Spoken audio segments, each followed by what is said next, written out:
Neemuch today में आपका स्वागत है।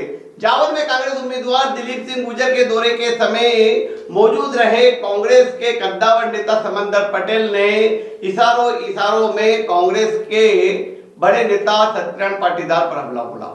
उन्होंने उनका नाम नहीं लिया, लेकिन ये कहा कि कांग्रेस को हराती है। दरअसल सत्यनारायण पाटीदार से उनकी अनबन लंबे समय से है और दोनों कांग्रेस उम्मीदवार दिलीप सिंह गुर्जर के साथ घूम जरूर रहे हैं, लेकिन एक दूसरे से बात नहीं कर रहे हैं। वे दिलीप सिंह गुर्जर की गाड़ी में भी बैठते हैं तो दोनों नजदीक नहीं बैठते हैं। उनके बीच कभी कांग्रेस जिला अध्यक्ष अनिल चौरसिया बैठते हैं तो कभी ब्लॉक अध्यक्ष गोविंद सिंह सांडा बैठते हैं और दोनों दौरे में साथ पर देखे गए, लेकिन दोनों ने एक दूसरे से बात तक नहीं की और ये जरूर जताने की कोशिश की कि कांग्रेस में सभी साथ हैं। लेकिन इस पूरी एकता की पोल उस समय खुल गई जब नीमच टुडे की टीम ने समंदर पटेल से बात की और उनसे कहा कि आप किस कारण हारे।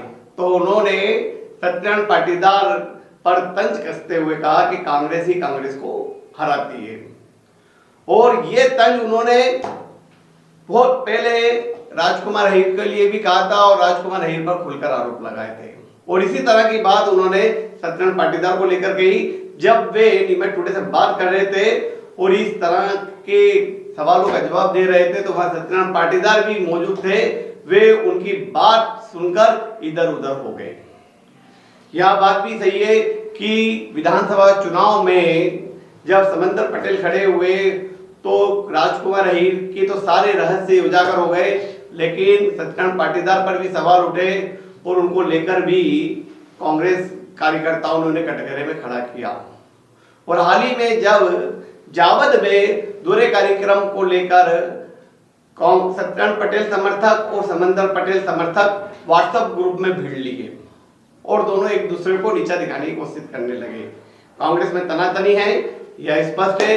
कांग्रेस में भले राजकुमार अहीर जावद से चले गए और वहां दो गुट बड़े हो गए, एक समंदर पटेल का और एक सत्यनारायण पटेल का।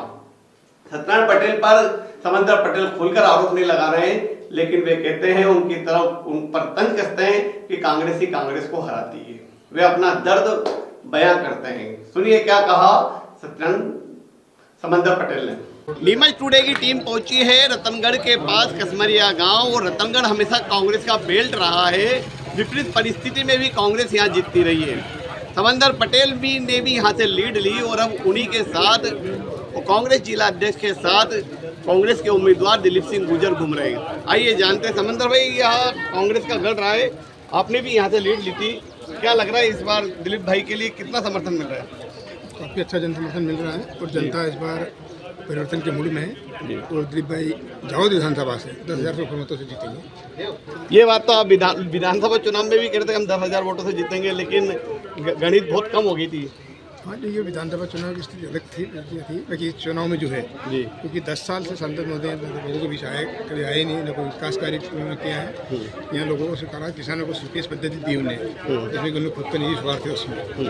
और पूरे क्षेत्र में जा रहे गाँव में लोगों से पूछूंगा करीब हम सांसद जी को देखा नहीं है, न सांसद निधि दी है कि टैंकर बस स्टाफ जिनमें सीधा 50% कमीशन होता है, वो काम उन्होंने करे हैं। तो इस बार यहाँ की जनता परिवर्तन चाह रही है, उन पर काफ़ी अच्छा जन समर्थन दिलीप को मिल रहा है।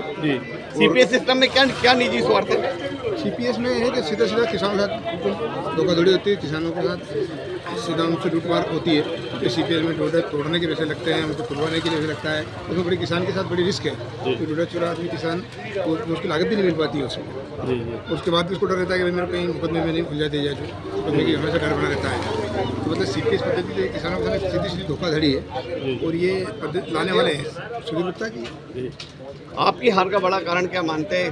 कहीं वो कारण इधर दिक्कत नहीं बनेगा? वो तो नहीं, यहाँ तो नहीं बनेगा क्योंकि लोकसभा चुनाव है।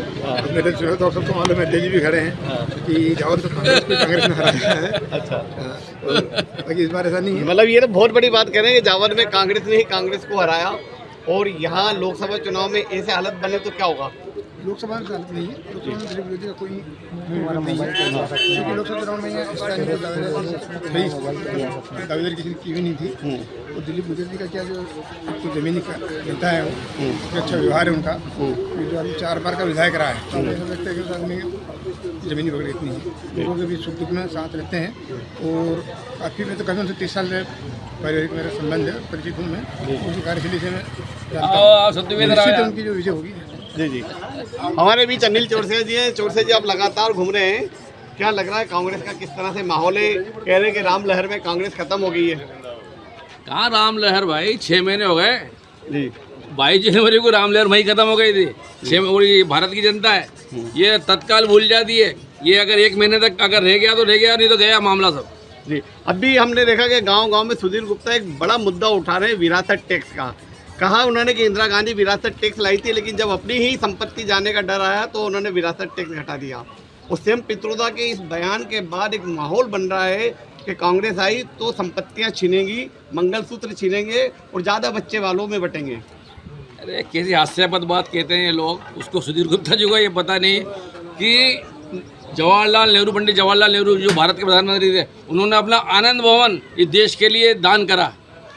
इंदिरा जी ने 1971 के युद्ध में अपना सोना दान करा। और ये उनकी अगर विरासत देखो तो इंदिरा जी ने बलिदान दिया है, त्याग और समर्पण की मूर्ति थी। राजीव गांधी जी को देखो आप, उन्होंने आतंकवादियों के से छलनी हो गए, उन्होंने बलिदान दिया है। इनके पास एक नेता ऐसा नहीं, इन भारतीय जनता पार्टी वालों के पास की जो एक खेद है कि 1947 की आज़ादी के युद्ध में हमने भी लड़ी थी, एक भी नहीं है। लेकिन वे कहते हैं कि आज़ादी के बाद देश का नाश तो कांग्रेस ने किया। 70 साल में मंगलसूत्र छीन गए, वो प्रधानमंत्री जी का मंगलसूत्र का वो तो बता दें। चलिए, क्या लग रहा है माहौल अभी? आप कितना दावा करते हैं, चूंकि यहाँ पर भाजपा का गढ़ माना जाता है नीमच मंदसौर संसदीय क्षेत्र को, और ऐसे में कांग्रेस पिछले 70 सालों में सिर्फ 5 चुनाव जीती है, जबकि 12 बार भाजपा जीती है, और अब फिर स्थिति बड़ी ऐसी है कि एक तरफा माहौल दिख रहा है। अरे बहुत जोरदार सवाल है।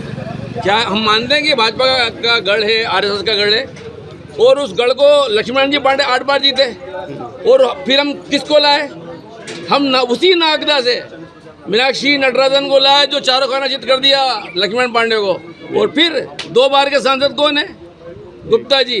और उनको ध्वस्त करने के लिए, उनको हराने के लिए फिर हम कहाँ से लाएं? फिर नागदा से लाएं।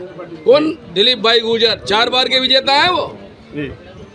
तो कितनी लीड दिलाएंगे आप नीमच जिले से कांग्रेस जिला अध्यक्ष के नेतृत्व में? कांग्रेस तो नीमच जिले से 100% जीत रही है। नीमच जिले की गारंटी लेता हूँ, बाकी की तो नहीं पता मुझे, क्योंकि मैं नीमच जिले में घूम रहा हूँ। नीमच जिले से जीत रही है कांग्रेस।